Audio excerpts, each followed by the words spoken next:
Asteroid of fear.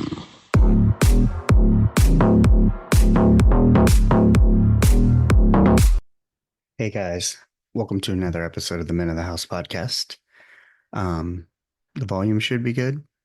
If it's a little low, it could be because I'm taking advantage to record this solo Saturday Caregiving Chronicles episode um, while my client is sleeping. So you can go back to the other one, the first Caregiving Chronicles, and learn why I'm here and what I'm doing. But if you hear any noise in the background, disregard. Maybe I'll pause if he needs something, wakes up. But he said he was ready for a nap. So I'm going to try to seize the opportunity and give you guys some quality content. All right, let's start it off. This will be episode 2 of the Caregiving Chronicles. And we're going to detail the first week of what went on, some of the challenges, some of the emotions, some of what's going on. But I've had quite the busy morning. Um, yeah, so I could get here. My wife was watching the client, and I went to the chiropractor, spent some time with my father, took him for labs and whatnot at the VA. But besides the point, we'll learn how we got there. But too many butts. Yeah, so many butts, maybe we need to shake them. Anywho. All right. So, yeah, I picked him up Saturday, and he was very excited to get out. They didn't give a lot of discharge instructions, which was disappointing because he came home with a catheter. How often it needed to be changed, whatnot. It was a holiday weekend. My wife had gone out of town with my mother, my daughter's friend, and they went to SeaWorld and whatnot. So it was just me solo. And they didn't do give a lot with discharge, but he was so excited to get out of there. He, with my assistance, was able to get in the vehicle, but he had refused a wheelchair initially when we were at the rehab facility. That wasn't what he wanted. He thought he could get back to being independent because he was a 97-year-old independent, only requiring about 9 hours a week of, might hear him coughing, of service, help with whether it's grocery shopping to the bank, whatnot. Wait, yeah, I'm sure the mic's picking that up. But that's what's keeping it real. Anywho, we got him home and he kind of overdid it. And I think I let him overdo it. Not intentionally, but in my effort to serve, try to please, try to make happy. And of course, we didn't really get a lot of discharge instruction. And, we had to wait for the home health nurse to come, occupational therapy, physical therapy, because they're going to set a plan of care for us to follow.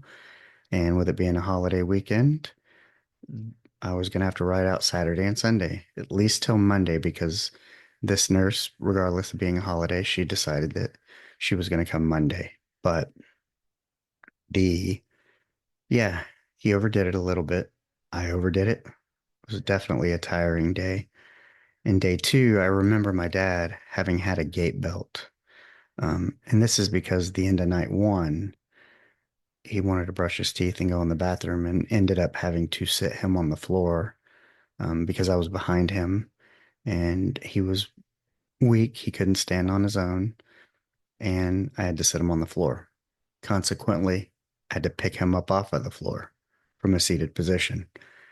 Give you an idea, I'm about 161 pounds. He is 139. Um, yeah, but like a dead weight and awkward. He's taller than me. Um, it's not easy picking up a person.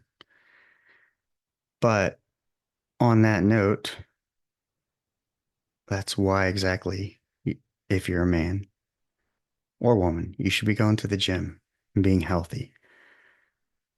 Somebody else's life could depend on it. You want to remain strong. What if there were a house fire or something?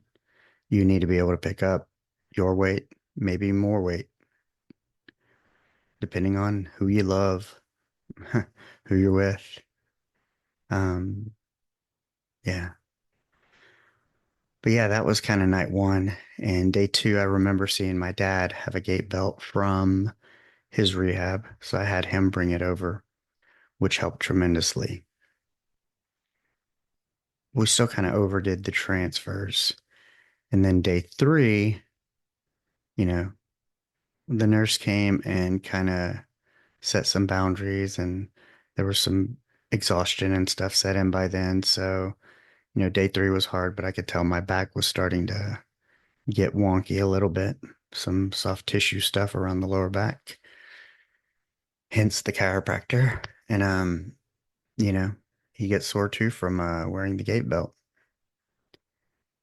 And OT came, I think, day four or PT. And, that was a whole thing. Um, and I think it was probably day four that maybe my wife came or so, which is a whole other thing. But yeah, when PT kind of set the parameters of like, hey, he needs to be in the bed or the chair because he could not ambulate from a futon to a wheelchair that was actually seated lower. And we had a VA doctor's appointment the next day, and we knew we wouldn't be able to get him into a vehicle from a wheelchair. And so the idea was let's keep transfers to a minimum and, call Medicab. He can ride in the wheelchair. I can accompany him. So that's what I did. Well, apparently, whoever was answering the phone there gave me some bunk information and said, well, just call back like 30 or 45 minutes before the appointment. We'll get you there. Um, and so that's what I did. Well, by this time, we'll circle back.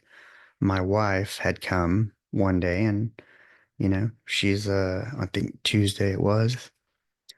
She's a little more nurturing, um, and I'm a little more stern. And I'd already heard the PT plan of care and all that. And so there was like some things she initially started off like, you know, I'm going to make him reach for his cup because he needs the dexterity if we're moving towards independence again. Um, where she would like maybe hand it to him. And I got a little, I don't know if it's somewhere between standoffish and jealous, like he definitely reacts different to her than he does me. But there's also this factor of like, don't undo everything I've done because I've done like the hardest part the past 3 days, solo. And then I caught myself. I'm like, hey, like, stop. Like, this is not, we're all on the same team, same goal. And I was able to actually get my first, I think, walk in that day. I hadn't been getting much personal time exercise that I normally get. Maybe one day I found 30 minutes when he went to bed early. I told him I was going to go to the garage for 30 minutes and gave him the walkie-talkie and um yeah, on the treadmill. But when I went for the walk, I was like, look, you get over that. We're all on the same team. We all have the same goal, which is to get him better and independent. And it takes us all. It takes me being stern. It takes my strength to lift him. It takes my wife's nurturing capability. I mean, that's why children, you know, have a mom and a dad. Or if they have two dads or two moms, then one of them's probably a masculine energy and one of them's probably a feminine energy. But you need both, So I was happy I caught myself and said, you know, that's that male ego shit you got to get rid of and quickly. Um, I'm getting better and was able to do it much quicker than normal. So I was happy about that. But, my back was starting to get wonky. And here comes Wednesday. My wife helps me transfer. We're going to go to the appointment. I called Medicab and they're like, oh no, it's got to be booked 24 hours in advance. And, um, well, we can try to send it, but it's going to cost you 45 extra bucks because it's like stat. And I'm like, I basically told the girl, I go, these were my exact words. I'm like, that's really fucking uncool of you guys. For somebody to give me bad information. Like, I'm like, it's just uncool. Puts us in a terrible situation. He's 97. He can barely transfer from the bed to the wheelchair. And you guys just fucked us, basically. So my wife and I, I'm a type A personality. Um, I don't figure out ways why we can't. I want to know how we're going to. So problem solving mode, we're just going to do it. And so my wife and I get him into the car, which was difficult. I get him to the VA. And of course, it's between 12 and 1, and nobody in the government fucking works between 12 and 1, period. Um, Everybody's on hiatus. And I go in, I'm trying to get lifting help. And of course, because he's got a 1 o'clock appointment, the first one after lunch, nobody's around. And, there was somebody at the front desk, and she's like, I'll send a message to the nurses, the little Skype things. I'm aware because we used to do the same thing in the clinics I managed. But she's like, you can ask the police. And I was like, well, I'd rather have somebody with medical training, but if necessary, I will. Gets about 20 to 1. There's no nurses. She's like, no, nobody's picking up, of course. So I knock on the police door, and, one immediately says yes. The other one starts asking a bunch of questions. I'm like, I just need to move from whatever to the chair. We get out there and we start getting this done. But, as I'm trying to get him in for the appointment, there's two guys, two cops, both bigger than me, both physically capable, but it's the biggest one who was pissing and moaning the most and um, giving me like this lecture on I should have done this and, for the future, I should consider, getting a lift and all this kind of stuff. And I'm like, look, hey, I don't need a lecture. Like, I used to run 2 clinics. I know what right looks like. We're doing all this for my dad. He's got a motorized wheelchair he doesn't use, but they anticipate he's going to need it. And so the VA we've gone there twice, 3 times maybe, for his wheelchair. And then the next thing is to outfit our minivan. And that's why we're keeping it. My wife uses it as a work van, but we were going to keep it because for these instances, we take care of people in wheelchairs with mobile issues. And it's not going to be the last time we're going to need it, but the VA's canceled twice. And I'm like telling this guy, like, I don't need a fucking lecture. Um, what I needed was help. Either you're going to help or you're not. Either you're part of the solution or you're part of the problem. Period. I know what was supposed to happen, but you as a cop should know, like, there's no routine traffic stop. It may not go the way you want it, but either you can piss and moan about it or you can solve the problem like I do. I am a problem solver. And I was highly disappointed. Like, for people who take an oath to protect and serve, um, pissing and moaning isn't in there. Either you want to help or you don't. Either that's the job you signed up for or you didn't. It's like managing doctors who used to try to cherry pick patients. I only want these patients, or I want to review them first. Well, either you're here to help sick people or you're not. Either you want to see patients or you don't. Period. This person's sick. I don't know what the hell you thought this was going to happen. What you thought being a doctor would be, but this is what it is. It's not about picking and choosing. When you offer to help people or you're in a service thing, you don't always get to pick who you serve. That's why it's called service. That's why it's supposed to be selfless. But yeah, so we get there, we do the whole visit. Now, circle back to that. We thought we were going to see a physician and he would be evaluated and could determine he needs 24/7 care and all these other things. But it was a nurse visit full of questions just to order like a bed, a trapeze bar to help him get up.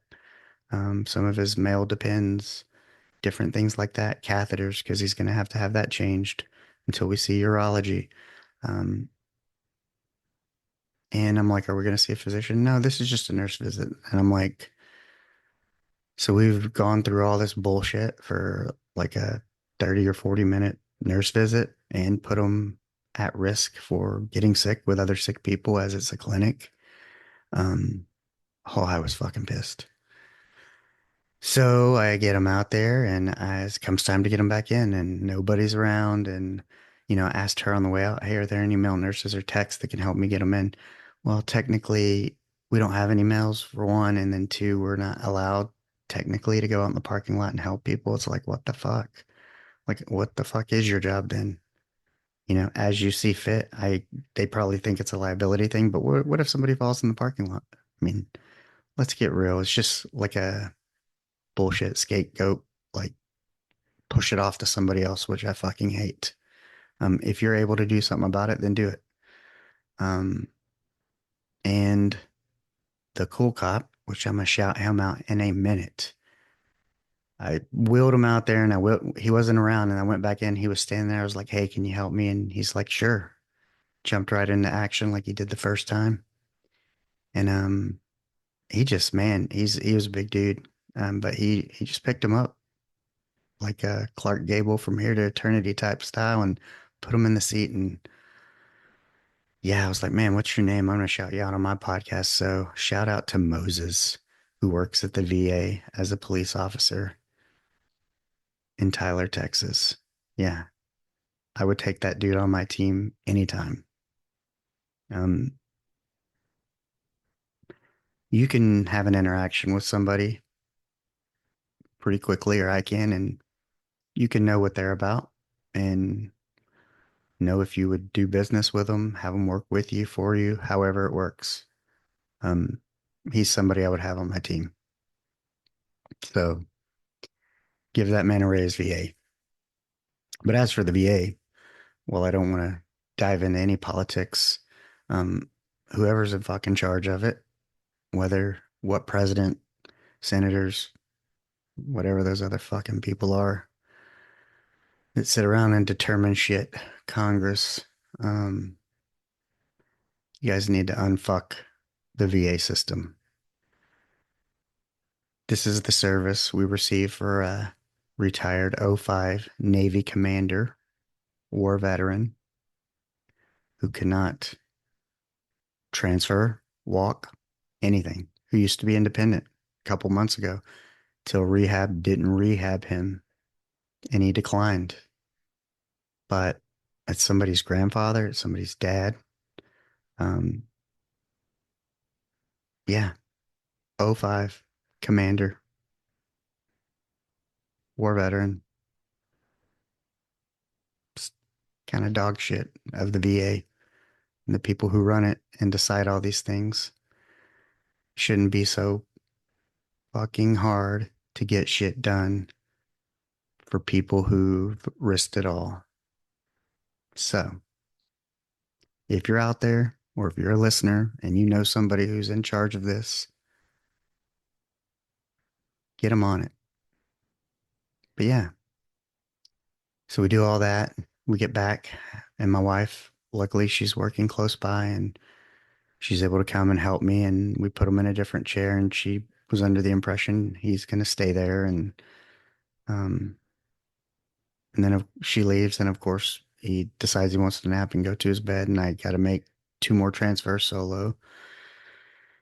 And that's when I had to kind of tell my wife, look, I don't want to argue in front of him about this, but we need to stick to the plan. We need as few transfers as possible. Um, we got to play checkers, not chess. He's 97. If I feel it, he feels it. He's twice my age. I'm 48. And man, so yesterday was he was laid out. I was laid, waiting on him, but my back hurt all day. That's why I went to the chiropractor this morning. Um, yeah, he kind of laid flat, seated, didn't transfer once. He was tired because he didn't sleep well the night before because all those transfers unnecessary wore him out. I mean, we probably made 8 to 10 for the day, which is about six more than he needed. And part of it because people not taking their job serious, not paying attention, not paying attention enough that I said Medicab or not knowing their role and that it needs to be 24 hours in advance, whatever the case may be. Um, yeah, all those touch points, terrible. The only people who've been a saving grace are home health nurse, and PT and OT who've come out and been very nice. And I know them because they deal with my dad, and that's how we're all connected within this circle. That's how my wife ended up with this 97-year-old gentleman. And I'm doing 24/7, but the VA approves 16 hours is all he needs. Well, I can't just leave him here for 16 hours or be here only 16 hours. He needs 24/7 care. His family is dispersed elsewhere, and that's their business. And as to why they're not here, I'm not going to throw shade on that. Everybody has their own family dynamic, and it's theirs. And I have ours is way different than most people. Some people would call it weird, probably think we're too close, too tight, but we're Latino, and that's kind of how we do. So it, you know, last night I'm laying in bed because we're all here. It's a three-bedroom house and condo, and I'm laying flat because my back hurts, and um, my daughter's laying in my arms, and I'm laying next to her, and it's kind of the highlight of my night. And we fall asleep together, and I think of him there by himself in the bed, and he's got kids, but they're not around. And, one of them actually had gone on hospice, I think, the second day we were here, and was given 72 hours. And it did happen. He did pass. I was aware because the son who called to tell me about that, or tell him, actually told me. I talked to him, told him what was going on, and he said, just so I knew. And so that's all happened in the process. But, while I'm laying next to my daughter and thinking about he doesn't have that option you know, but of course he's 97, and I don't know that his 75-year-old daughter would be sleeping in his arms or vice versa. But regardless, it just made me thankful and grateful for my family. But it also made me grateful in that I get to do this for him. I get to be that person for him, my wife and I. Um, so he's not in a nursing home, in a rehab facility with strangers or nobody or just the nurses. He's at home with his surroundings, some dignity, trying to be a man, even though he's hard headed like me, pushing the boundaries. But sometimes that's the only way we learn. We're we're kind of dumb. We learn lessons the hard way, and I think maybe it took some overworking and getting sore and being laid up for a day to understand our limitations. I always say that's kind of the one benefit of if you ever get an ass whooping. I think a good ass whooping's good once in your lifetime. Not a overdoing, but just to show you like some accountability of whether it's your mouth, your abilities, the confidence you think you have. Yeah, good ass whooping's good every now and again. Sometimes that's how we learn. And yeah, man, yeah, I get to do that. Why God or the universe chose me, it doesn't matter. I'm going to take all I can from the experience and try to keep you guys updated weekly with some caregiving chronicles. And I paused my pod match, so I won't be doing interviews for the time being. And I apologize to anybody out there. I hope you listen to this. I had to cancel on, but this is the direction for now, and that's okay. Um, it's a season, I mean, a couple things are going to happen. You know, I'm going to work with him PT, OT, and he's going to get better and get back to independence and progress. Or he could decline and need a higher level of care that we're unable to provide. But that's not really in my mind, but those are the two options. It won't be like this forever.